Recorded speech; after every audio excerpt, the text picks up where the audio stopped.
this beautiful April day, and welcome to Day 4 of the Great Mysteries of Our Time.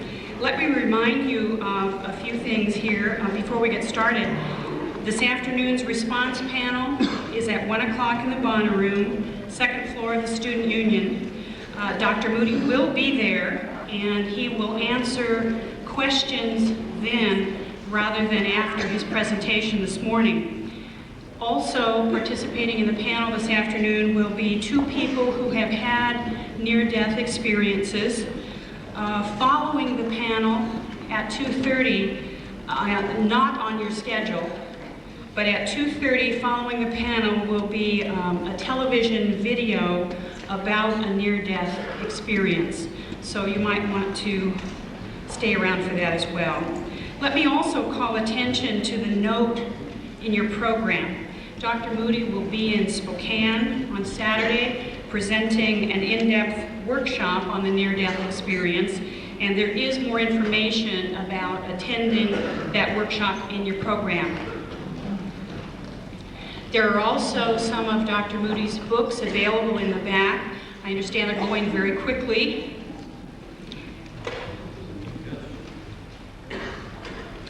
We're very fortunate to have Dr. Moody as part of our 22nd annual North Idaho College Popcorn Forum. An internationally sought-after speaker, he's recently returned from Czechoslovakia, where during a 10-day tour he spoke to over 8,000 people. He told me just a few minutes ago that in between returning from Czechoslovakia and coming here, he has been in Mexico. Between now and April 15th, he will be speaking in San Francisco. And on April 15th, he will be accompanying a delegation to Moscow, where he is scheduled to speak at the University of Moscow. Some interesting background to explain such popularity in Russia. Some years ago, when controls about what kind of information could enter the then Soviet Union, one copy of Dr. Moody's book was smuggled in, and over some tedious time was typed by hand with a carbon and passed around person to person. When he speaks in Moscow in April, he is scheduled for a large stadium to accommodate all the people who will be interested. Dr. Moody has a PhD in philosophy. He is also a medical doctor, and he brings his research into the first-hand experiences of others and his expertise to a topic that excites the most powerful of feelings. What is it like to die? Dr. Raymond Moody.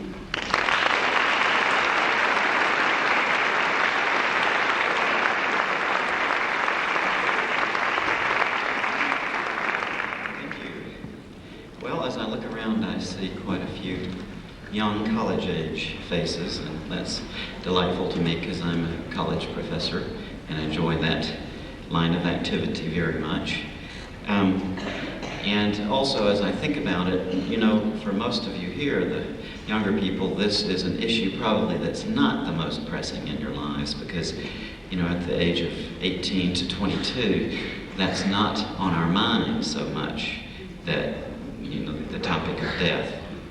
But I think as you grow older, you will all find that it assumes more and more importance in your worldview to get some sort of concept about this. And so one thing I do want to say to you from the very beginning here, and I think it's very important to emphasize this, the experiences that people have on the brink of death are really sort of extraordinary, I must say. And I can say that even after talking with about 3,000 people who've been through this, roughly 3,000 people who came back from the verge of death.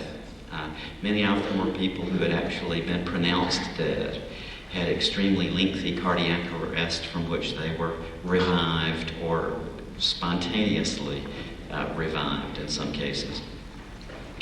And as extraordinary as they are, and as remarkable a fact it is that the pattern of near-death experience seems to be pretty much the same regardless of the age or various cultural factors or religious background of the subjects and so on.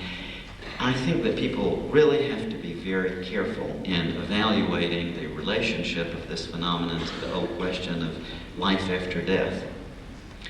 And when I was a philosophy professor, symbolic logic was one of my favorite things to teach, and I'm very interested in scientific method and so on. And so I think that it's really important for us all to realize that these findings, as remarkable as they are and as hopeful as they are in a way, they are not scientific evidence that we live after we die. And I kind of have a sneaking suspicion that at least in any sort of future I can foresee, the problem of whether there's life after death won't be resolvable scientifically, at least not directly. And I used to be even more of a skeptic about this than I am now. But recently, due to some developments I'm going to be reporting on briefly toward the end of my talk, I've come to feel that it may well be possible through systematic inquiry to develop a way of giving normal human beings an experience which seems to have the effect of, for them, settling the question. In other words, to put them into an altered state of awareness, or show them how to achieve a certain state of consciousness in which, after this, they come away from this experience having no personal doubt that there is a life after death. And I will say myself also that I have personally been through such an experience just recently in my own life, which I will tell you a little bit about briefly, which has absolutely persuaded me. But one thing about claims like that, the experience of one person, is that is not a proof for anyone else. You see, even though I am quite subjectively persuaded of the reality of what happened to me a few weeks ago, I'm fully cognizant that that doesn't get anywhere with anybody else. It's just a fact about me. But I do believe that we are now on the verge of coming up with a method whereby people, normal subjects, can experience a phenomenon which personally is very persuasive to them subjectively that there's a life after death. What I'm going to do is to divide this presentation up into 3 parts. I suspect that probably most of you have heard roughly about near-death experiences, read articles or books, and so I won't spend great lengths of time on that. I will sort of go over the pattern of experience that we have found out to exist in many parts of the world among patients or persons who come back from the verge of death. And secondly, I will give you an overview of some more recent research on this topic, what various physicians and psychologists and psychiatrists around the world have been able to find out about this phenomenon that occurs to so many people who almost die. And third, I will give you a very preliminary report on some research that I've been doing for about the past year, which has had some rather remarkable results, I must say. And at this point, when I talk about this, you may well conclude that I'm lying or making it up, or that I've lost my mind. And you know, in some ways, it would be a lot less threatening to me if that were true. Because it certainly, the things that we've been observing in the past year really go counter to my life perspective. A little bit about that. I should say that I did not really grow up a particularly religious person. My mother and father were not religious and called it Presbyterian, is the way I like to say it. And they were nominally members, but we didn't go very much. And my father was going to medical school in my formative years. And I have always been a very curious person. From the time I remember as being 3 years old, I'm just consumed with curiosity about human consciousness. But my approach to it was that scientific inquiry is the way to proceed with it. And I really grew up just completely assuming that when we die, there's just an obliteration of our consciousness. That is literally the only thought that ever entered my mind about death until I was quite old, I think about probably 23, 24 years old, when I began to see for the first time that maybe something was going on that I didn't understand very well. I still have a great deal of trouble with paranormal things generally, in the sense that I think we have to be exquisitely careful about evaluating claims in this department. And that's one reason why I'm happy to see that you will have the amazing Randy here tomorrow. And, he will be sort of, like, I think, raise some issues with you which really need to be attended to. Because it is very important to maintain one's critical faculties when thinking about these very exotic subjects, because I think there's a fine line that we have to walk between having an open mind on the one hand, and you don't want to be so narrow that nothing new can get in, but you don't want to open that your mind so much that just anything gets in there. I mean, then you'd just be an airhead kind of. And so I think that one has to exercise one's critical faculties in evaluating these things. And I'm kind of disturbed by some of the things I see going on in the past few years in our society, where people have come to, just anything goes really, and people have sort of been losing certain of their critical responses toward these things. On the other hand, I think there's another train of thought which just makes it an ideology that all of this stuff is bunk. And, that ideology is disturbed in my estimation too. I think you really do have to sort of be flexible in looking at these things. Basically, what we have found now all over the world, in many parts of the world, I have colleagues in many parts of the world now, South America, the Soviet Union, what used to be the Soviet Union, Europe, Japan, who have investigated these near-death experiences in their own culture, and we find that they are remarkably similar.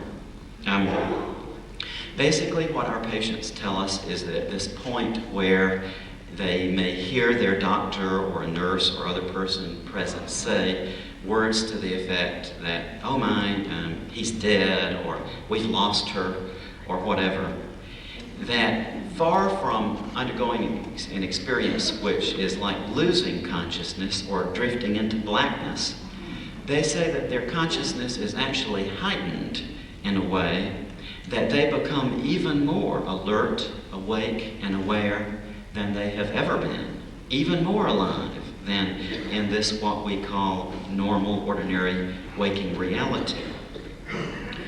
And again and again they assure us that these experiences are not dreamlike at all, that there's not the kind of surrealistic distortion or vagueness that we find in dreams, but that their consciousness is almost heightened.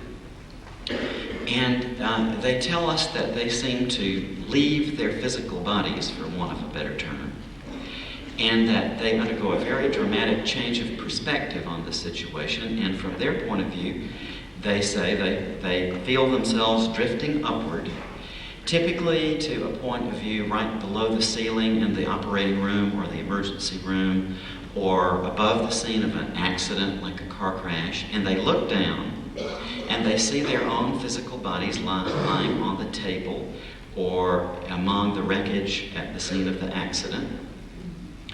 And from this perspective, they're at first kind of perplexed. It occurs to them, how can this be that I'm up here watching myself down there?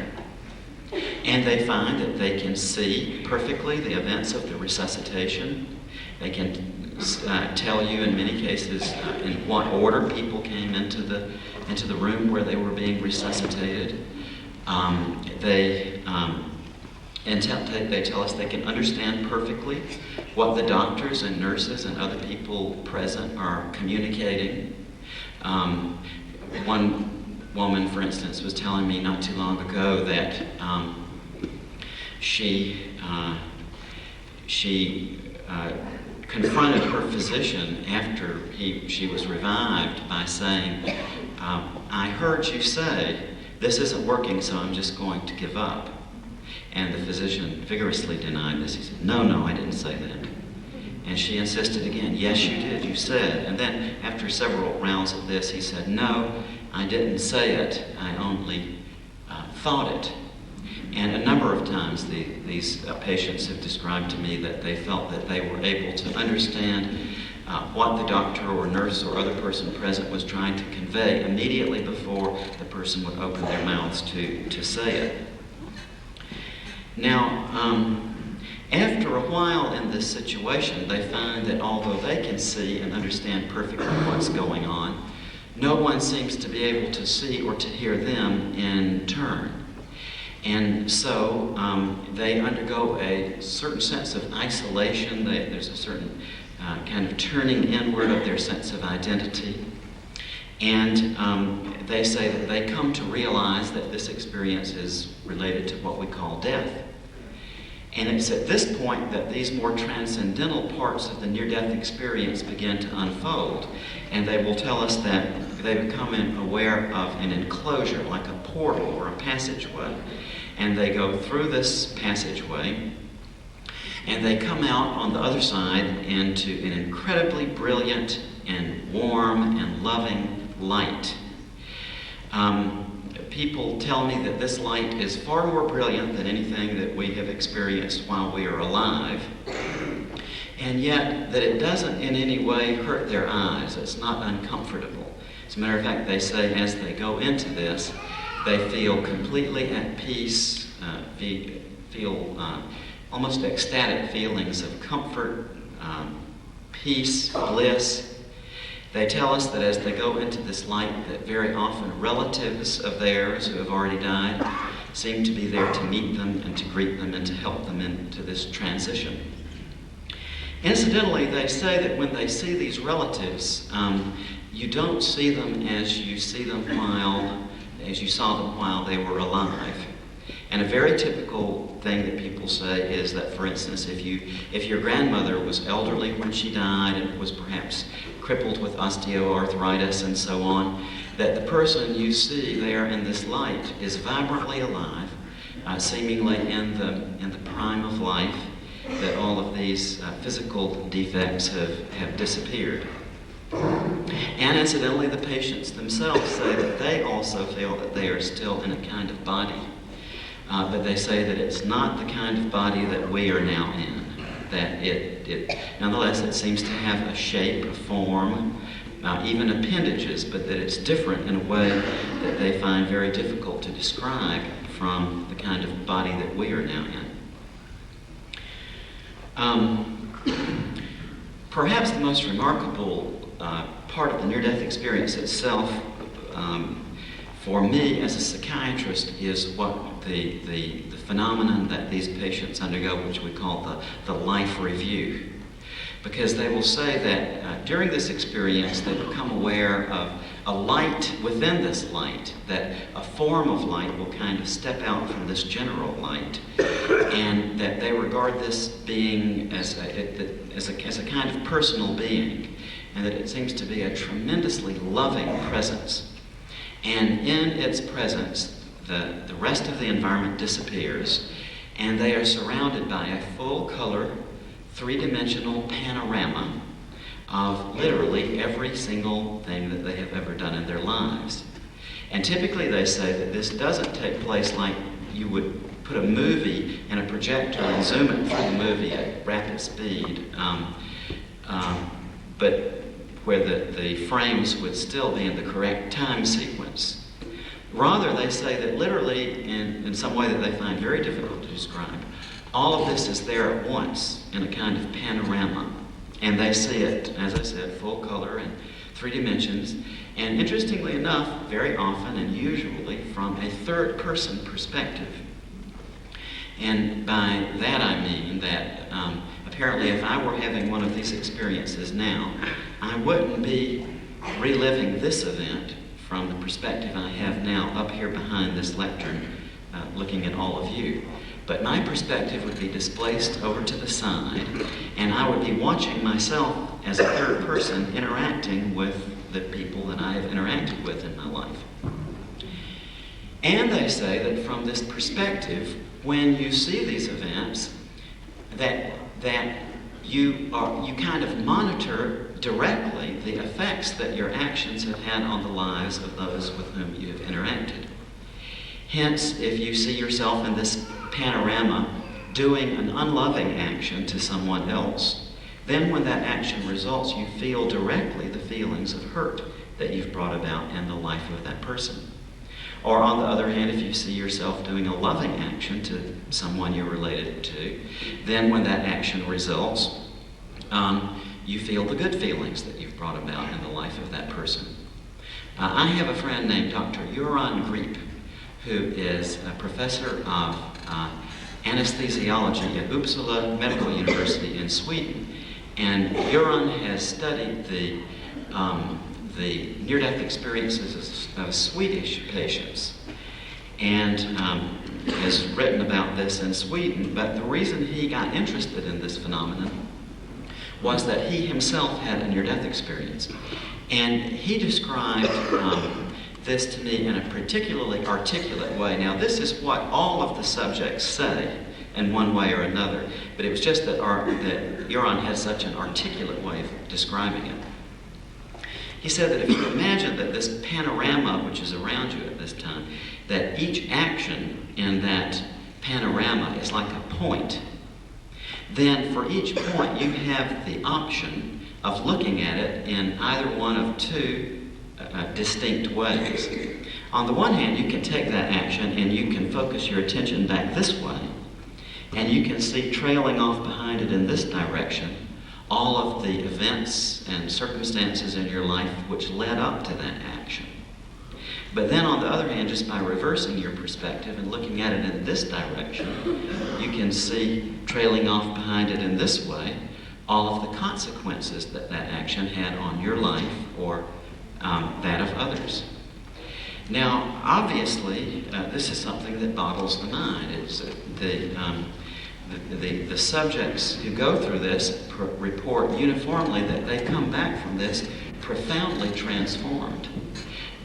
One thing they do say is that it really draws to your attention the fact that the most important thing that we can be doing with our lives has to do with cultivating loving relationships with with our fellow human beings. That whatever their particular life aim or goal had been before, whether money or power or fame or any of these other things that our society kind of instills in us to be interested in, that's what really comes to them after this experience as the important focus of life. That in the closing moments of their life, what really came forward to them was the importance of loving relations with others. These patients give us varying accounts of how they come back. But one thing that is fairly universal, almost universal I would say, is that they literally don't want to come back after experiencing this light. They will say that sometimes they are told by this being or by someone else present that it's not their time to die yet, that they have things left to do and they've got to go back. Other times they tell us that they're given a choice, that they're told that you can either go on with this experience you're having now or you can go back to the life you've been leading. And again, it's universal what these people say is that at that point, for themselves, they would rather have stayed. But they chose to come back for others. And almost invariably, the reason is that they have children left to raise. They say that for me, I would rather have stayed there, but I chose to go back to raise my children.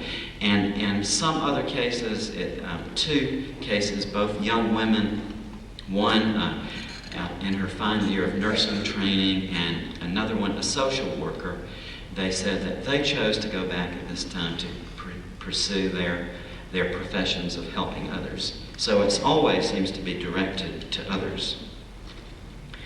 Now, again, very interestingly, from the point of psychiatry, back in the years when I used to do psychotherapy, it was very frustrating in a way because human beings are so interesting, I think, in terms of the fact that given the choice between bliss and suffering, we will choose suffering almost every time. Think about that. I think that's why the Bible begins in the book of Genesis with an account that attempts to explain that. How can it be that we do that? And it's really frustrating in dealing with neurotic patients who have everything going for them, absolutely in terms of the objective world, or what's outside, and yet they inflict suffering upon themselves. And one reason it's so, frustrating for me is that I'm that way myself. I find that I'm able to maintain myself and worry and all like this in this remarkable way. But one thing we definitely see with these patients who return from the near-death experience is that neurotic behavior seems to be eliminated. These people come back and say that after this experience, that number one, they're not afraid of death anymore. Not that they would want to seek it or, that they would consider suicide or anything like that. But that their experience was absolutely assuring to them personally that what we call death is simply a transition into another level of reality. So that when death comes in its natural course of events, they're not going to be afraid. Another thing they tell us is that their life from then on out is focused on this goal of learning how to love. That it's personal relationships that moves to the top of their priority list. And also a significant number of them tell us that when they come back from this, they are inspired in a new way to learn. Not so long ago in Toronto, I had a conversation with an 81-year-old man who had recently received his PhD degree. And what had happened was that some years before, when he was already in his 70s, he had a near-death experience. And he said that his near-death experience so profoundly inspired him with curiosity that he decided to go and resume his education and did go on and finish his doctorate. Very often these people say that in viewing this life panorama, that this being that they are with will sort of draw their attention to certain parts of their life in which they have been learning something, and will comment to them in a more or less offhand sort of way that this process of learning is not something that stops when we die, but that even after we die, this goes on. There has been quite just a tidal wave of research on the near-death experience now all over the world. There is even a scholarly journal called the Journal of Near-Death Studies, which is now in its 10th year of publication, in which scholars of all different fields and all different points of view discuss the significance and various research on near-death experiences. Some of the things that I think maybe I should draw to your attention that are probably most interesting. In the early 1980s, Dr. George Geller became very interested in this phenomenon, and he used the entire resources of his polling organization to try to determine how many American adults might have undergone such an experience.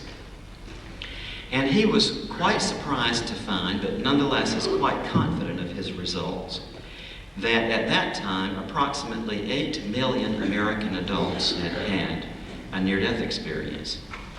So these are very, very common experiences. From the best that we can determine, they seem to happen to anywhere between, say, 30 to 55 or 60% of patients who undergo a cardiac arrest from which they are resuscitated. Gallup's survey was confined to the adult population, but over in Seattle, Dr. Melvin Morse, a pediatrician, has done some fascinating research beginning in about 1981 on the near-death experiences of kids. And he has talked with over 50 children who have had near-death experiences. And again, we find that even in the very young, these experiences are very, very similar to what we hear from adults. There is even a case recorded in the medical literature, the Journal of Critical Care Medicine, in about 1983 or so, and it's entitled Near-Death Experiences in the Very Young, which reports a case of an apparent near-death experience in a little girl 6 months of age. So we know that this seems to be a fairly ubiquitous human phenomenon. That raises the question, of course, is, well, why is it that we're only hearing about them now? Why are they suddenly emerging?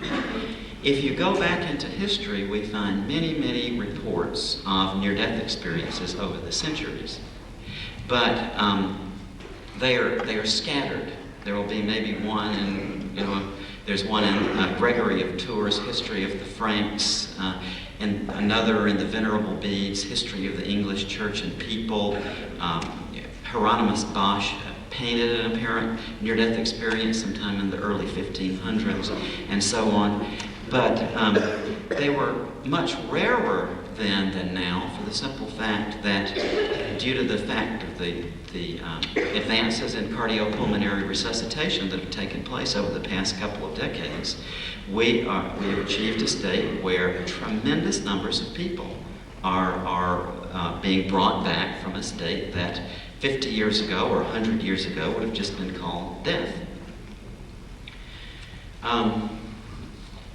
Dr. Bruce Grayson, I should mention, also has done some fascinating studies on the near-death experiences of suicide attempters.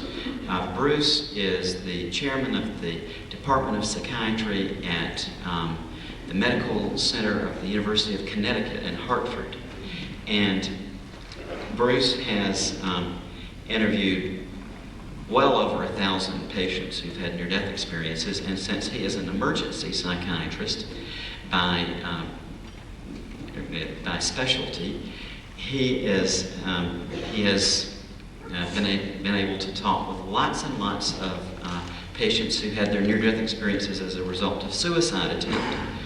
And one remarkable finding that he has made is that having a near-death experience in connection with a suicide attempt is pretty much gives a guarantee that the person will not attempt suicide again.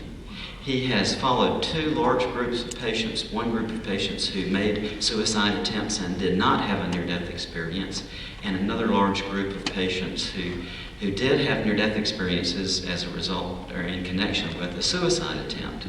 And he found that while the first group continues as a group to have a high rate of subsequent attempts at self-destruction, the patients who have the near-death experiences have essentially a 0 rate of any further attempts at self-destruction. And what they tell us is that their experience reveal to them that life is a very precious gift and that we are here to work on certain problems and so on, and that it just doesn't work to try to get out of it that way, that whatever problems that we have, we've got to work through.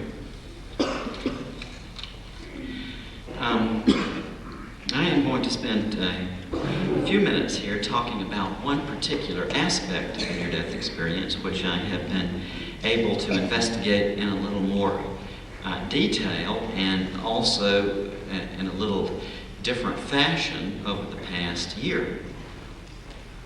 There has been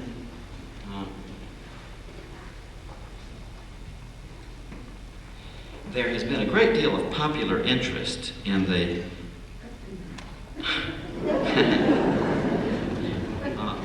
I forgot, it's April Fool's Day.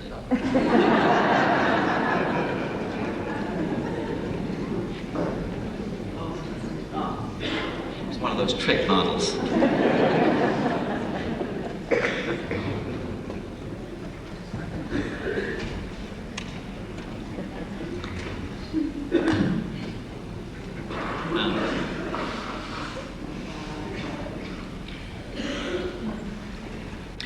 There has been a great deal of popular interest in the possibility of reproducing or facilitating near-death experiences on demand.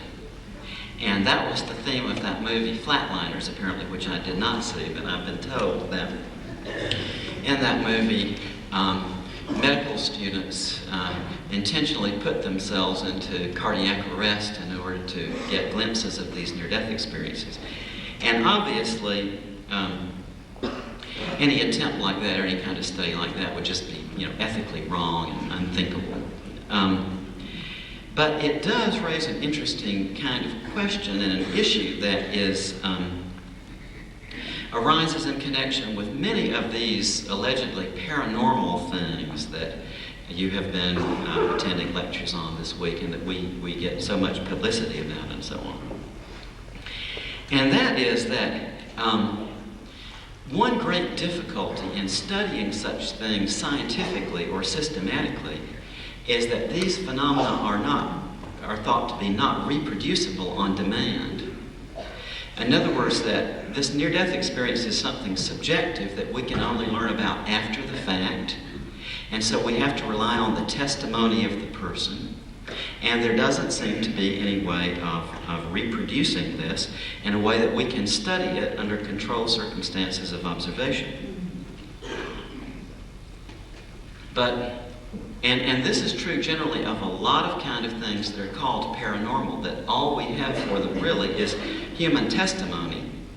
And scientists are justifiably very dubious about human testimony as a way of certifying truth. So, I have been working on, for about the last year or so, on a project in which we have actually been able to replicate one, and now actually several, but I'll stick to the one, components of the near-death experience. One way that we have in systematic inquiry of studying a larger phenomenon systematically is that we can break it down into its components and study those on a more individual basis. And one thing that we do know about near-death experiences is that quite a considerable proportion of these patients will say that during this experience they see relatives or friends of theirs who have died, who seem to be there to meet them and to greet them. And also there have been a number of studies published in the medical literature which shows that this is a surprisingly common phenomenon among normal human beings. There have been two studies that I know of in the medical journals which have indicated, for instance, that as many as 66% of widows will, within a short period of the time of the death of their husband, see an apparition or have an experience which they regard personally to be a contact or an apparition of their departed husband. The reason why these studies have been primarily conducted with widows is simply that widows are the largest bereaved group since women outlive men.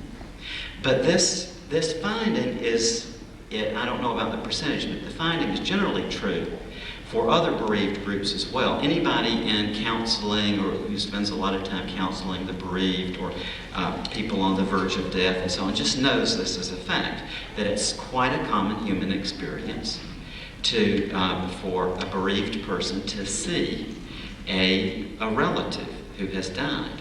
And the reason why this is not widely known in society is simply because people to whom it happens think that, oh, this is something that just happens to me, it must be very rare, and so I'm not going to talk about it because people will think that I'm crazy.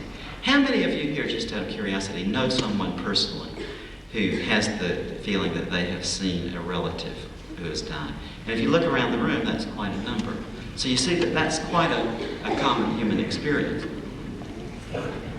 But the difficulty of studying it systematically, or one difficulty, beyond the purely demographics. I mean, we can study it systematically and to answer the question, what proportion of the normal population has such an experience, for instance. But beyond that, we can't study it systematically because it's been regarded that these experiences happen only spontaneously. That it wouldn't make any sense to say to a bereaved person, come on over to my laboratory this afternoon at 2 p.m. and have one of those experiences so that we can be there on the spot to study it. And this raises questions within the techniques of studying these things because the technical difficulties that arises is since that in studying these things, what we have is retrospective reports. A person looking back on an experience they had before and reporting on it, then their technical question of the possibility of the retrospective distortion of memory arises. And so on. Now, personally, I've talked with hundreds of people who've had this experience, and I have little doubt that they are accurately recording and describing what they experienced. But in terms of the technicalities of it, that does arise as a problem. Well, what we have actually been able to do over the past year and couple of months is that we have been able to call into question this common assumption that those things are not reproducible on demand. I got to thinking about a year and a couple of months ago that if these things are so common as they seem to be, then it would seem to stand to reason that it must be something that's right at the surface of human beings, that it's a very human phenomenon, and that we ought to be able to study it systematically and even facilitate it. And on the basis of some research that I've been conducting over the previous 4 years that I really don't have time to go into detail now, but just to say that that was part of my thinking process, I wondered whether this could be done. So I selected a group of subjects, and I am quite astounded to be able to report that we have actually now been able to reproduce under controlled circumstances of observation in subjects that are completely normal. Obviously, I would not be playing around with this with subjects who were, I thought, in any way flighty or on the edge. We've been using people that I know very well to be very stable, well put together people that don't have any occult ideology, that these are just people with open minds. What they do share in common is that they all have interest in human consciousness, and that was why they, agreed to be volunteers in the study, I'm sure. But we have been able to reproduce in these subjects under conditions of being fully awake without anything like drugs. We have been able to recreate full-sized, full-colored, moving, completely three-dimensional apparitions of deceased persons. And in working on this over the past year, I must say that it has led me to uncover some things which are quite surprising to me personally, and have really got me into a sort of state of questioning a lot about the assumptions that I have made in my life up to now. When I set this study up, and before we actually did any trials of it, I made 4 assumptions that I just sort of assumed the following 4 things. One, I assumed that my intention was to do 10 tests of it, 10 runs, and that I assumed that out of that 10 sessions I would probably get 1 or 2 hits. And secondly, I assumed that all the subjects would be experiencing was an image of the departed loved one, that they would not be experiencing anything that could be considered communication from the dead person. And third, I strongly assumed, as a matter of fact, as I look back on this, it's so plain to me that I was assuming this, and that not only that I was sort of selecting subjects that I assumed that would conform to my assumption. I assumed that what they would say after this experience was that they saw an image, but that Whether or not it was real or, on the other hand, just some sort of projection of their mind, they really couldn't say. And fourthly, I assumed that this would be a rather self-limiting experience, that basically they would come to the facility I had set up for this, and that they would undergo the experience, and then we would have a processing session in which we would talk about this and go through their feelings about it, and then they would go home, and essentially that nothing would be changed except that we would have had a very interesting experiment to discuss. But in fact, all four of my assumptions have been proven wrong. First of all, in respect to the percentage, I have been very surprised to learn that fully half of the subjects that we have conducted through this now, and there is a large number now with whom we've done this, have had quite remarkable visions of departed relatives or friends. Secondly, in many of these cases, our subjects have been reporting that they indeed did experience communication with this apparition. In some cases, very extended conversations even. Thirdly, the subjects have uniformly reported to me that they had a convincing, subjective sense of the reality of this apparition.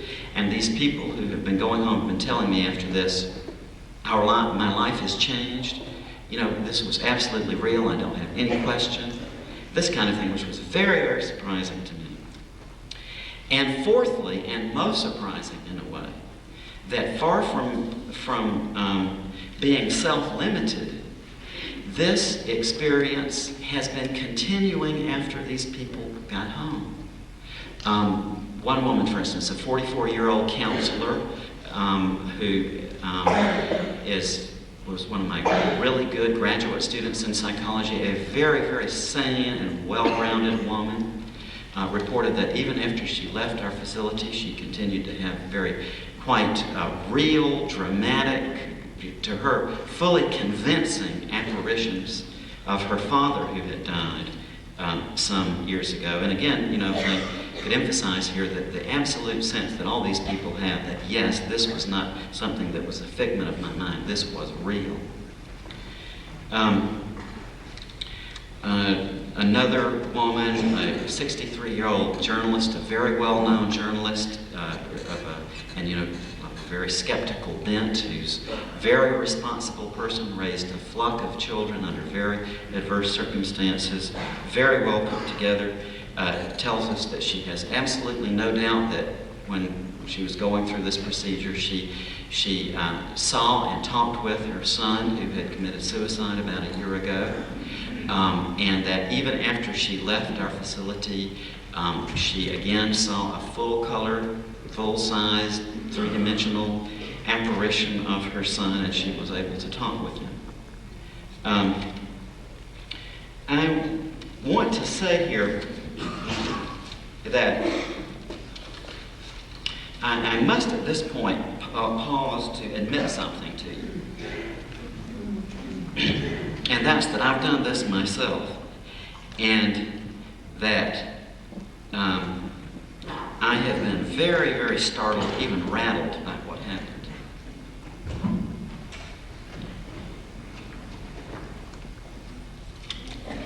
Because I would really be totally dishonest if I didn't tell you this. If I were trying to conceal this, then it would not be honest. So I've got to tell this. In connection with my experiments on this, I had an experience of seeing my grandmother, who died some years ago. And in my mind, there is not I cannot muster any doubt, as hard as I have been trying, that I did, in fact, see my grandmother. It was quite startling because, first of all, I didn't recognize it as her because she looked much younger than when she had died, and I didn't recognize, but in talking with this person and starting the conversation, it just dawned on me that, my God, that's my grandmother. And so I confronted her with this, and she acknowledged yes. And she used the nickname for me that only my grandmother used. We discussed very specific things that had transpired between me and my grandmother that only we knew. And not only that, she revealed to me something about my childhood which I did not have any conscious knowledge of, which makes complete sense. It really brings a lot of things together in my life that is far too personal to reveal, but nonetheless, to me, it was just absolutely startling.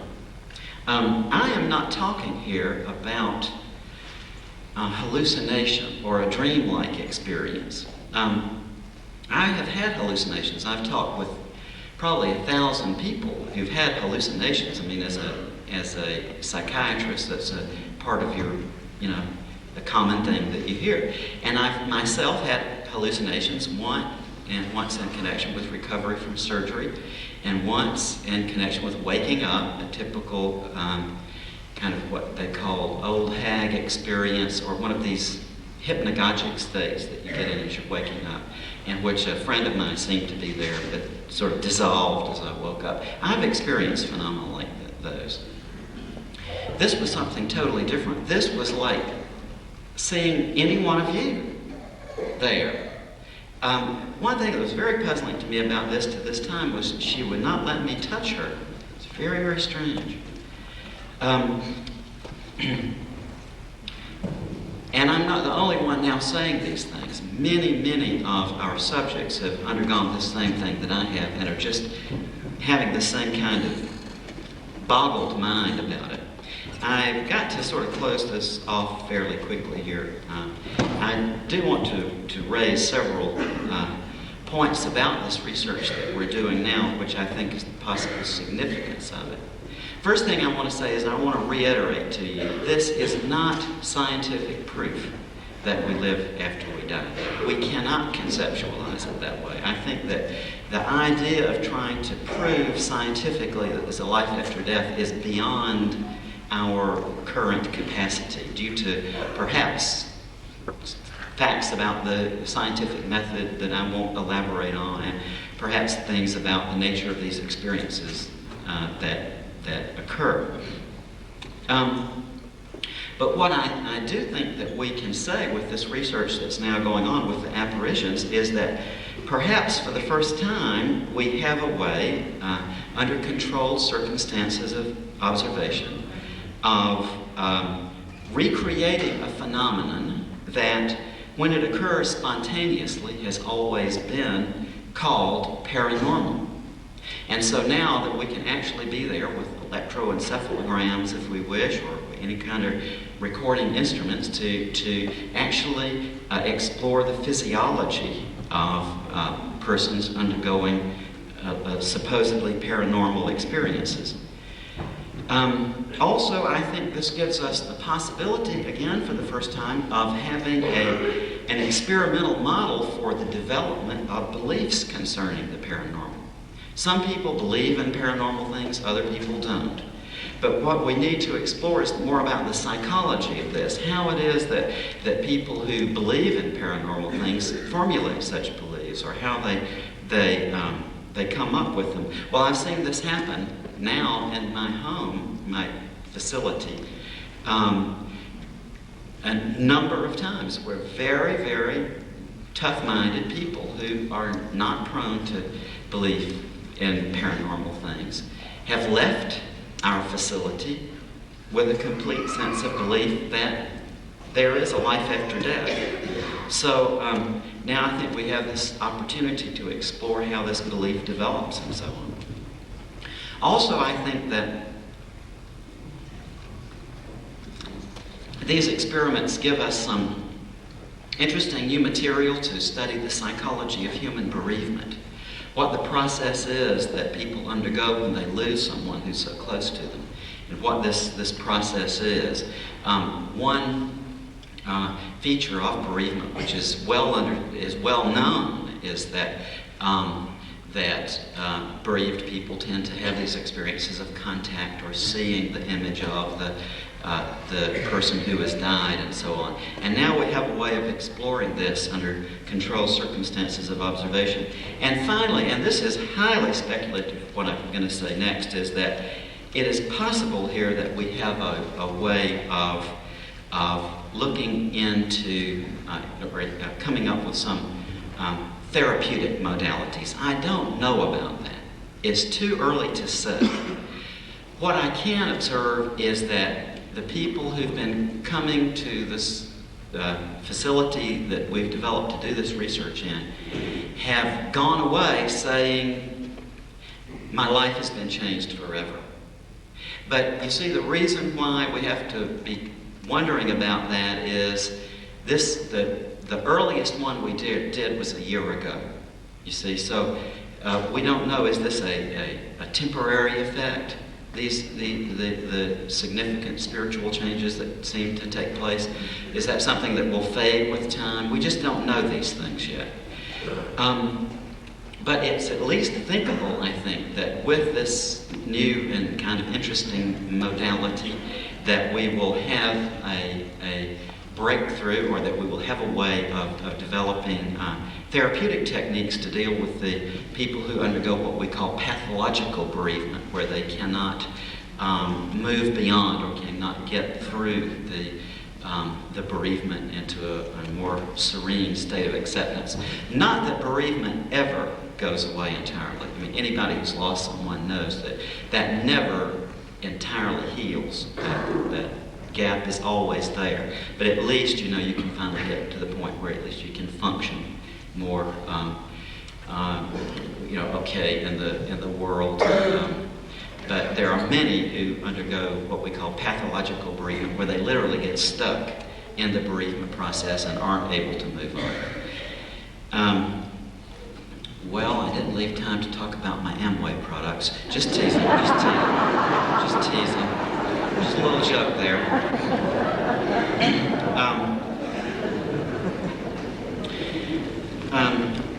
I guess that I could bring this to a close by saying that I've really undergone some really drastic changes in my life over the past year, as have many of these subjects that we are working with. I think we have stumbled into something here that is quite remarkable and may lead us into some really extraordinary discoveries. But in the end, you know, it's far too early in this work to say where it's going to lead. So I hope I'll see the rest of some of you at the discussion section this afternoon. Thank you very much.